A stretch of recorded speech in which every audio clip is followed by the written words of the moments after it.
नमस्कार दोस्तों, स्वागत है आपका हमारे चैनल पर, जहां हम आपको देंगे जीएसटी से जुड़ी पूरी जानकारी।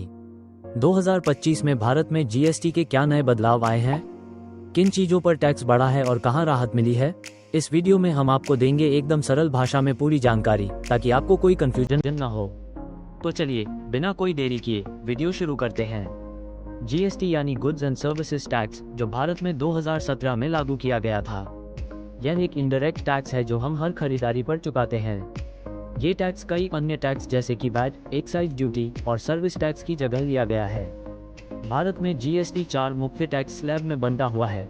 5% जरूरी चीजें जैसे खाद्य पदार्थ, 12% कुछ प्रोसेस्ड फूड और आवश्यक सेवाएं, 18% अधिकतर वस्तुएं और सेवाएं, 28% लग्जरी आइटम्स और सिन टैक्स वाले उत्पाद। अब बात करते हैं 2025 के बदलावों की।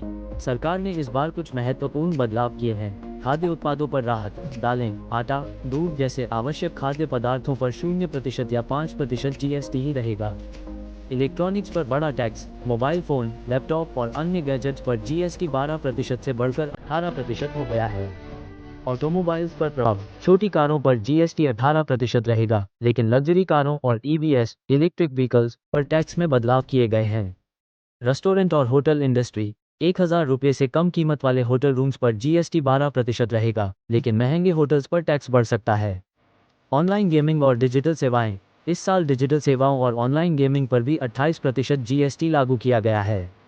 अब सवाल यह उठता है कि इन बदलावों का असर किस पर पड़ेगा।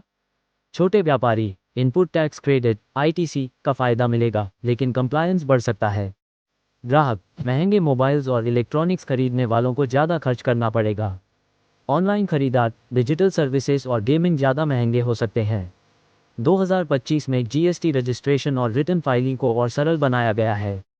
छोटे व्यापारियों के लिए राहत, 40 लाख रुपये तक टर्नओवर वाले बिजनेस को जीएसटी से छूट मिलेगी। फास्ट ट्रैक रिटर्न फाइलिंग, अब पे इनवॉइसिंग अनिवार्य नहीं है यदि टर्नओवर 10 करोड़ रुपये से कम है। ऑटो जनरेटेड रिटर्न्स, अब आय आधारित ऑटो जनरेशन से रिटर्न फाइलिंग आसान हो गई है। तो दोस्तों, 2025 के जीएसटी में कुछ चीज़ों पर राहत मिली है, तो कुछ चीज़ों पर टैक्स बढ़ा है। अगर आप बिजनेस करते हैं तो आपको इन नए नियमों को ध्यान में रखना जरूरी है। अगर आपको यह वीडियो पसंद आया तो इसे लाइक करें, शेयर करें और हमारे चैनल को सब्सक्राइब करना न भूलें। कोई सवाल हो तो हमें कमेंट में बताएं। मिलते हैं अगले वीडियो में, तब तक के लिए जय हिंद।